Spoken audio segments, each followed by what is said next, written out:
Hi welcome back to my channel. ఈరోజు కథ అందమైన జీవితం 14వ భాగాన్ని వినేద్దాం. రేవంత్, ఎప్పుడొచ్చావు? ఇప్పుడే వచ్చాను, కాస్త కాఫీ ఇవ్వు, తల పగిలిపోతుంది అని రేవంత్ అనగానే బుద్ధిగా తలూపి కిచెన్ రూమ్కి వచ్చింది. ఒక స్టవ్ పై పెట్టిన కర్రీ తీసి పక్కన పెట్టి అతని కోసం కాఫీ పెట్టింది. చిరాగ్గా అనిపించడంతో బైక్ కీస్ పక్కన పెట్టి తన రూమ్కి వచ్చాడు రేవంత్. రూమ్ చూసి షాక్ అయ్యాడు. చాలా నీట్గా సర్దింది రజని. పైగా తెచ్చిన శారంతా గదిలోనే నీట్గా అమర్చడం చూసి ఆశ్చర్యపోయాడు.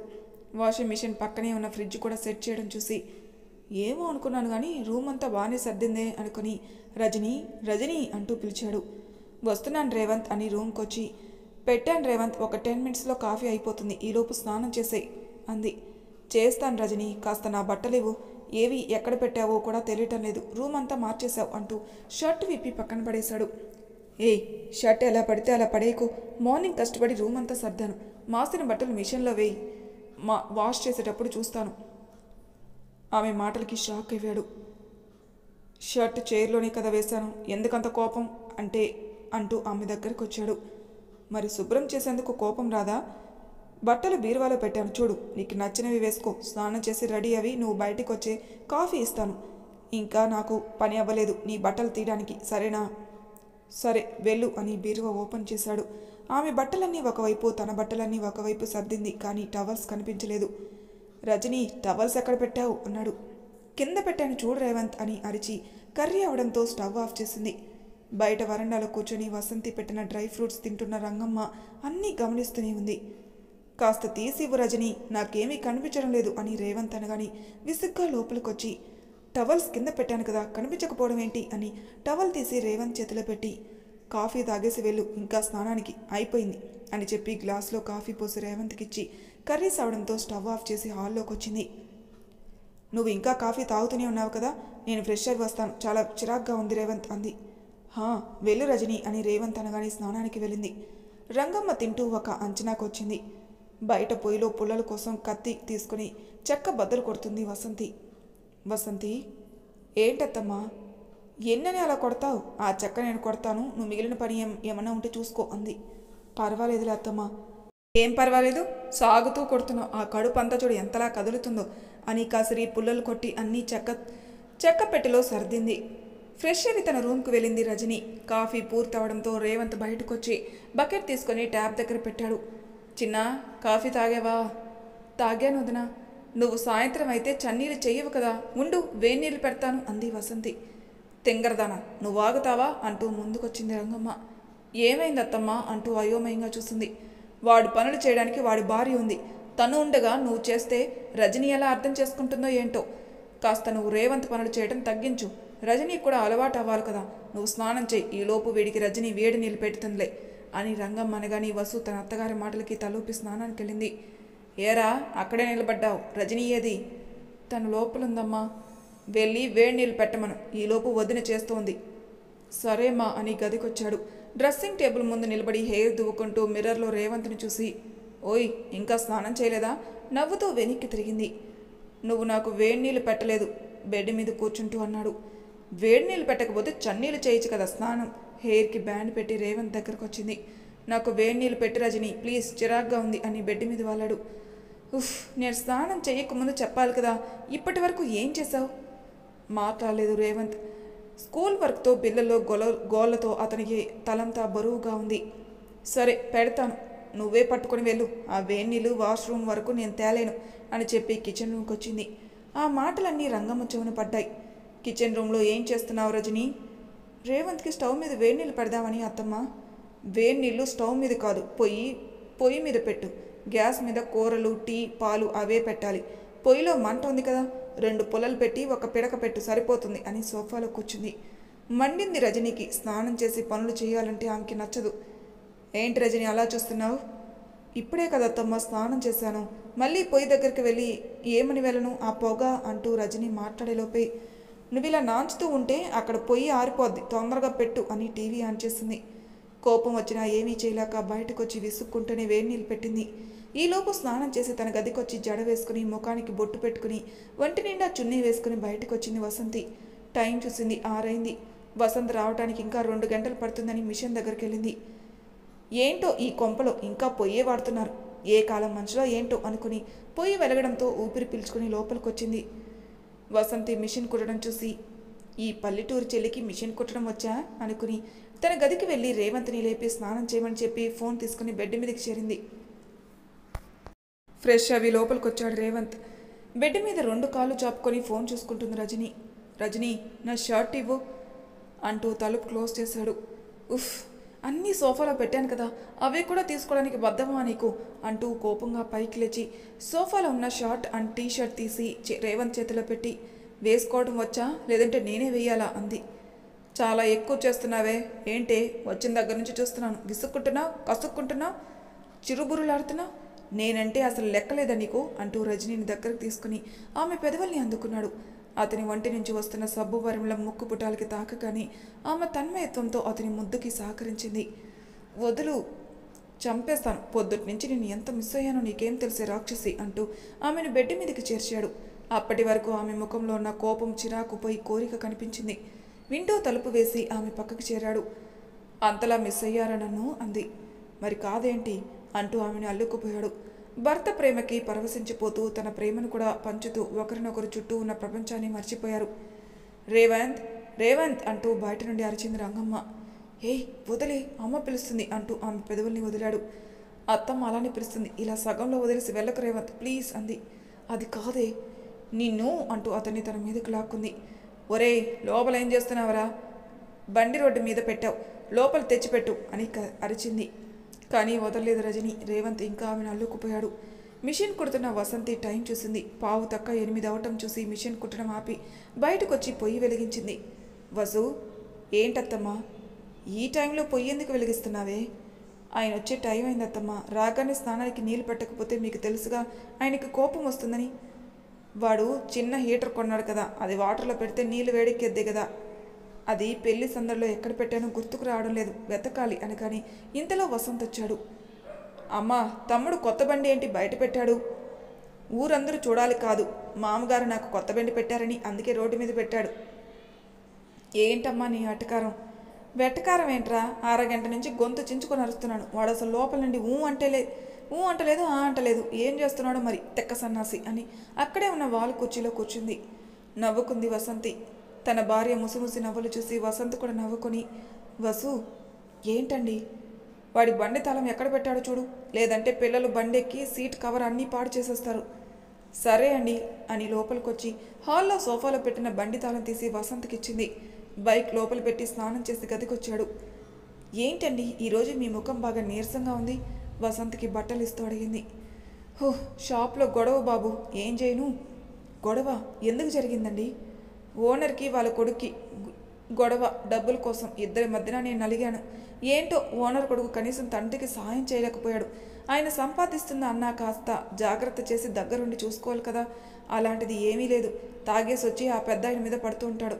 నాకైతే వాడిని కొట్టాలన్నంత కోపం వస్తుంది, కానీ పెద్దవాళ్ళ విషయాల్లో మనం కలుగు చేసుకోకూడదని నేను ఏమీ మాట్లాడలేదు.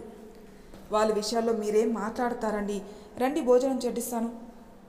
వాళ్ళు రానివ్వు బయటికి, అప్పుడు తిందాం నవ్వుకుంది వసంతి భర్త మాటలకి. ఎందుకు వచ్చిన దగ్గర నుంచి అలా నవ్వుతున్నావు? వసంతిని దగ్గరకు తీసుకుంటూ అన్నాడు. అది కాదండి, అత్తమ్మ పాపం ఎన్నిసార్లు పిలిచిందో. నాకైతే అత్తమ్మ ముఖం చూడగానే నవ్వు వచ్చింది. మీకు తెలుసు కదా, కొత్తగా పెళ్ళైతే వాళ్ళు ఏ పనిలో ఉంటారో. పైకి కనిపించవు కానీ అన్నీ గమనిస్తూనే ఉంటావే. అలా ఏం కాదు, అంటే మీకు నాకు పెళ్ళైన కొత్తలో అమ్మ మనల్ని భోజనానికి పిలిస్తే మీరు అసలు నన్ను వదలలేదు కదా. ఆ రోజు నాకు ఇప్పటికీ గుర్తు, మీరు అసలు నన్ను సాయంత్రం వరకు వదలలేదు కదా. సిగ్గుపడుతూ చెప్పగానే వసంత్కి నవ్వాగలేదు. ఆ రోజు తలుచుకుని తనలోనే తను నవ్వుకున్నాడు. అమ్మాయి గారికి అన్నీ గుర్తున్నాయన్నమాట. మీకెలానో గుర్తుండవు కదా, అందుకే నాకు గుర్తుంటాయి. వసంత్ టీషర్ట్ కాలర్ సరిచేస్తూ అంది. ఏంటి అలక? అది కాదు వసంత్ బాబు, రేపు షాప్ నుంచి వచ్చేటప్పుడు కోపడకండి, ఫాల్స్ కొన్ని లైనింగ్స్ కావాలి, కాస్త తీసుకొని రండి. అది గ్రీన్ కలర్ ఒకటి, పింక్ ఒకటి, రెడ్ ఒకటి, మెరూన్ ఒకటి అంటూ చెప్పుకుంటూ పోయింది. ఓయ్ ఆగు, ఏమైందండి? అసలు ఈ ఫాల్స్ జాకెట్ ముక్కలు ఎన్ని అని తీసుకొని రావాలి? నేను మిషన్ కుట్టిన దగ్గర నుంచి నాకు ఈ పని చెబుతున్నావు. ఇది మరీ బాగుంది, షాప్లోని కదా మీరు చేసేది, ఆ మాత్రం తీసుకొని తేలేరా? పెదవి విరిచింది. అది కాదు వసు, ఒక పని చేద్దాం. ఏంటండి? నేను ఓనర్తో మాట్లాడతాను. నువ్వు ఎలానో మిషన్ కుడుతున్నావు కదా, ఈ జాకెట్ ముక్కలు, లంగాలు, ఫాల్స్ అవన్నీ స్టాక్ తెచ్చి పెడతాను. నువ్వే వాళ్ళకి అమ్మి బట్టలు కుట్టు. అప్పుడు నువ్వు చిన్న వ్యాపారం పెట్టినట్టు ఉంటుంది కదా. వసంత్ మాటకి వసు ఆశ్చర్యంగా చూసి, ఈ ఐడియా ఏదో బాగుందండి. అమ్మతో మాట్లాడి సలహా తీసుకుని ఈ వ్యాపారం స్టార్ట్ చేద్దాం. సరే అండి అని ఆనందంతో వసంత్ చెంపపై ముద్దు పెట్టింది వసంతి. రంగమ్మ బయట కూర్చోవడంతో వసంతి భోజనం ఏర్పాట్లు చూసింది. బాబు రేవంత్, ఇప్పుడైనా బయటకు వస్తావా, లేదంటే తలుపు బద్దలు కొట్టి నేనే లోపలికి రానా అని అరిచింది రంగమ్మ. వయసులో ఉన్న ఆవిడికి తెలుసు కొత్త దంపతులు ఏం చేస్తారు అని. కానీ బయట పెద్ద వదిన పెద్దన్నయ్య ఉన్నారన్న ఆలోచన రేవంత్కి తెలియాలన్న రంగమ్మ కావాలని పిలిచింది. ఎందుకంటే మీ అమ్మ అస్తమానం అలా అరుస్తుంది, కొంచెమైనా తెలీదా మనం లోపల ఏం చేస్తామో అంటూ రేవంత్ చెవులో గుసగుసలాడింది. అది కాదు రజని, మనం లోపల గంట పైనే ఉన్నాం. భోజనం టైం అయింది కదా, వెళ్ళకపోతే బాగోదు. అన్నీ తెలిసే మీ అమ్మ నాటకాలు అంటూ నోరు జారింది రజని. ఆ మాటకి సీరియస్గా చూశాడు రేవంత్. చూడు రజని, నీకు ముందే చెప్పాను, కొన్ని విషయాల్లో కోపం, తొందరపాటు, నోరు జారటం మంచిది కాదు. ఏ విషయంలో అయినా సరే మాటలు జాగ్రత్తగా రానివ్వు. అమ్మ విషయంలో ఇలా నోరు జారామంటే మాత్రం నాకు కోపం వస్తుంది అన్నాడు. ఇప్పుడు నేనేమన్నానని అంత కోపం మీకు? తెలుసు కదా మీ అమ్మకి కొత్త జంట ఎలా ఉంటుందో, ఆ మాత్రం చిన్నదే అయితే కాదు కదా. ఇప్పుడు నువ్వు బయటకు వస్తావా, లేదంటే టాపిక్ రైజ్ చేస్తావా అని రేవంత్ అనగానే రజని ఏం మాట్లాడలేదు. విసుగ్గా పైకి లేచి తలదివ్వుకొని ముఖం తుడుచుకొని ఇష్టం లేకపోయినా వంటి మీద చున్నీ వేసుకొని బొట్టు సరి చేసుకుని రేవంత్ వెనకే బయటకు వచ్చింది. ఏంట్రా అరుస్తున్నాను కదా, పలకవే. పడుకున్నానమ్మా, ఈరోజు స్కూల్లో పిల్లలకు అలా మామూలుగా లేదు, స్నానం చేయగానే నిద్రొచ్చింది అంటూ చాపపై కూర్చున్నాడు. వాడంటే పడుకున్నారు, మరి నువ్వేం చేస్తున్నావు లోపల? నువ్వు కూడా పొద్దున్నుంచి ఇంటి పని చేసి అలసిపోయి పడుకున్నావా నిలదీసింది రజనిని. అంటే అత్తమ్మ తెలియకుండా నిద్ర పట్టేసింది. నిద్ర వస్తే ఇద్దరు తిని పడుకోండి. మీకోసం భోజనం చేయకుండా కూర్చుంటున్న మీ అన్నయ్య వదిన కోసమైనా గదిలో నుండి టైంకి బయటికి రారా, అప్పుడు నేను గొంతు చించుకొని అరిచే పనుండదు అని రంగమ్మ అనగానే రేవంత్ మనసులో నొచ్చుకున్నాడు. అబ్బా ఏంటమ్మా, తలనొప్పి అంటున్నాడు కదా, వదిలే. వసు భోజనం వడ్డించు అన్నాడు. తెస్తున్నానండి. గిన్నెల స్టాండ్లో ఉన్న కంచాలు తీసుకుని బయటకు వచ్చింది. వదిన ఒక్కరితే అన్నీ చేస్తుంది కదా, హెల్ప్ చేయి రజని చెవులో ఊదాడు. సరే అని కోపంగా పైకి లేచి రైస్ గిన్నె తీసుకుని అందరికీ వడ్డించడం మొదలుపెట్టింది. అన్నం మెతుకులు కింద పడిపోతుంటే, రజని అన్నం జాగ్రత్తగా వడ్డించు, సగం కింద పడిపోతుంది అన్నాడు రేవంత్. నాకు వడ్డించడం రాదండి కోపంగా రేవంత్ని చూస్తూ అంది. రాదంటే ఏది రాదు, చేతిలో ఉన్న చిన్న ప్లేట్ అయినా పట్టుకొని వడ్డించు, నేర్చుకో, అన్నీ వదిలి చేస్తుంది కదా చూసి నేర్చుకో అనగానే రజనీకి మండిపోయింది. సరే రేవంత్ అని వస్తున్న కోపాన్ని అణుచుకుంటూ చిన్న ప్లేట్ పెట్టుకుని అందరికీ వడ్డించింది. నేను అనుకున్నంత తెంగరోడు కాదులే నా కొడుకు అనుకుని వసంతి కర్రీ వేయడంతో అన్నం కలుపుకొని తింది రంగమ్మ. అందరూ భోజనం చేశారు. ఒక పావు గంట వరకు అందరితో మాట్లాడి తన రూమ్కి వెళ్ళాడు రేవంత్. అతను వెళ్ళటం ఆలస్యం. రజనీ కూడా వెళ్ళిపోబోయింది. ఏమో అనుకున్నాను కానీ నీ తమ్ముడు మరీ అంత మెతక కాదరా. ఎందుకమ్మా వాళ్ళని ఏదో ఒకటి అంటావు? రజనీ కొత్తగా వచ్చింది కదా, అన్నీ అలవాటు చేసుకోవాలంటే తనకి టైం పడుతుంది. కాస్త నువ్వు అర్థం చేసుకోమ్మా, కొన్ని రోజులు వాళ్ళు సంతోషంగా ఉండనివ్వు, నోరిచ్చుకొని పడిపోకు అని వసంత్ అనగాని, అలా పడకపోతే అప్పుడు నా మాట విను, నువ్వు మీ తమ్ముడిని. నీ మాట వినకపోతే ఎవరు మాట వింటానమ్మా నవ్వింది రంగమ్మ. నిద్ర రావడం లేదా? నీతో ఒక విషయం మాట్లాడాలమ్మా.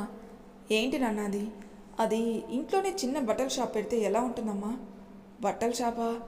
నీకు తెలిసిందే కదమ్మా, వసు రోజు నాకు ఫాల్స్ అవి జాకెట్ ముక్కలు అంటూ అన్నీ తెచ్చిపెట్టమని చెబుతుంది. అందుకే ఆ ఫాల్స్ ఇంకా కొన్ని చీరలు ఇంకా డ్రెస్సులు అవి తెచ్చి ఇక్కడే చిన్న వ్యాపారం పెడితే బాగుంటుంది అని నా అభిప్రాయం.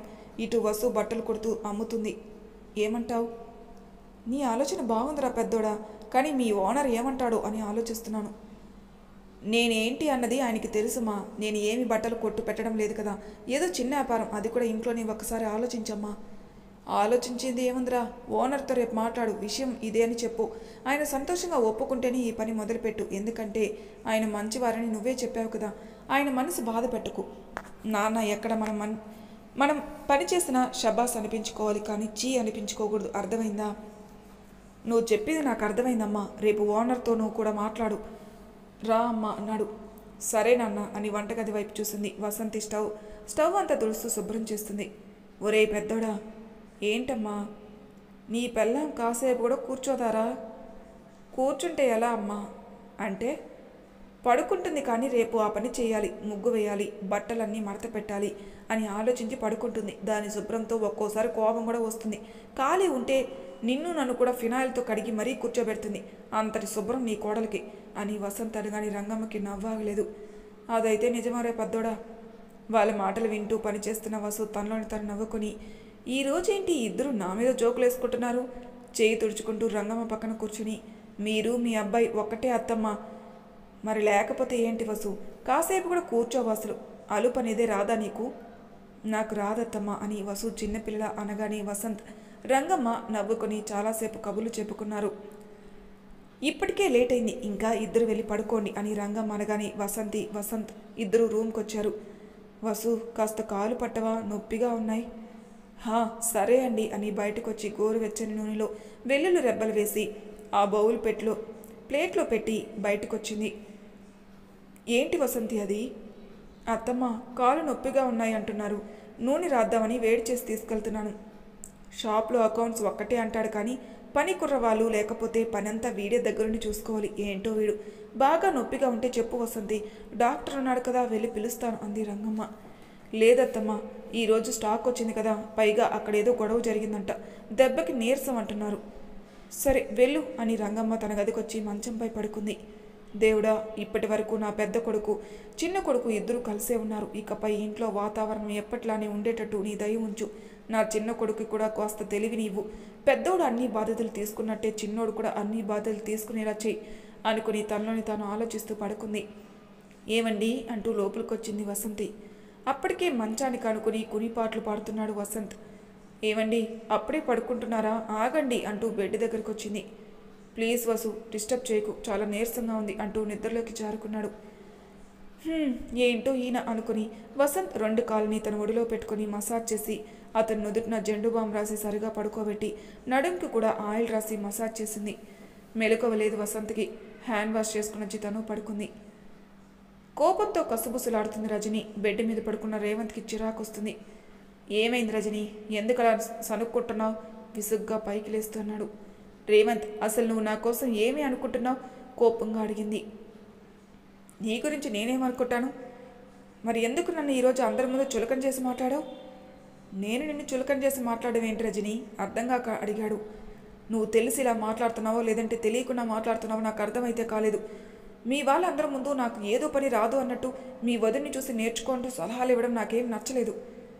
నచ్చలేదంటే నువ్వు నా మాటలు పాజిటివ్గా తీసుకోలేదు, నెగిటివ్గా తీసుకున్నావు. తాపీగా పడుకుంటూ అన్నాడు. ఏంటి? అవును, నువ్వు నా మాటలు పాజిటివ్గా తీసుకుంటే ఎందుకు నీకు కోపం వస్తుంది? నేను పాజిటివ్గా ఎందుకు తీసుకోను?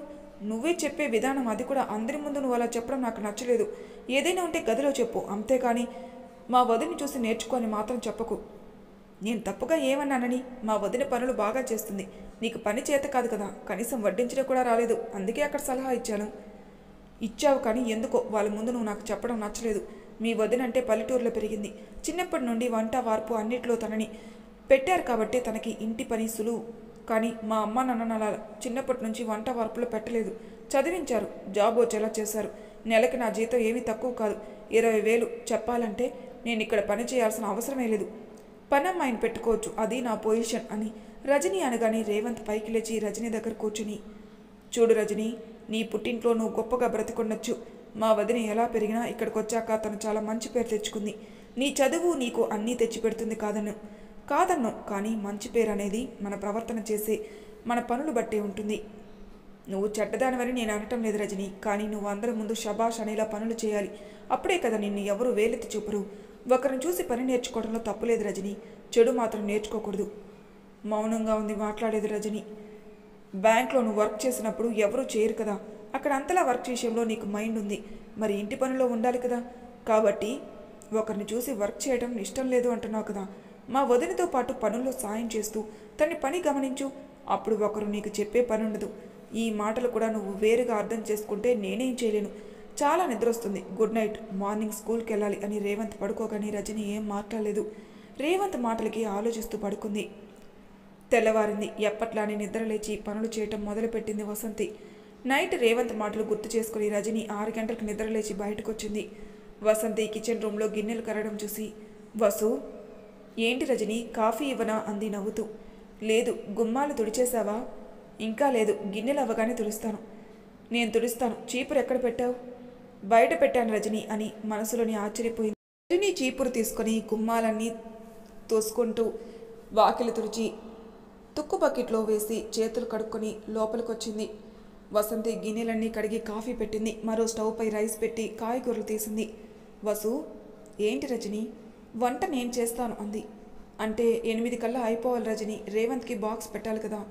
చేస్తాను వసు, నువ్వు ఏమన్నా పనుంటే చేసుకోపో, నేను వంట చేస్తాను అని కాయగూరలు తీసుకొని కట్ చేయడం మొదలుపెట్టింది. వసు బట్టలన్నీ మిషన్లో వేసి లోపలికొచ్చి, రజని ఏమైంది ఈరోజు వంట చేస్తుంది అనుకొని ఆలోచిస్తూ ఇల్లంతా మాప్ పెట్టింది. మరి తర్వాయి భాగంలో ఏం జరుగుతుందో నెక్స్ట్ ఎపిసోడ్లో తెలుసుకుందాం. అంతవరకు నా ఛానల్ సబ్స్క్రైబ్ చేయని వాళ్ళు ప్లీజ్ సబ్స్క్రైబ్ చేసుకోండి, లైక్ చేసి షేర్ చేయండి. మీ అభిప్రాయాలు నా కామెంట్ రూమ్లో తెలియజేయండి. Thank you for listening.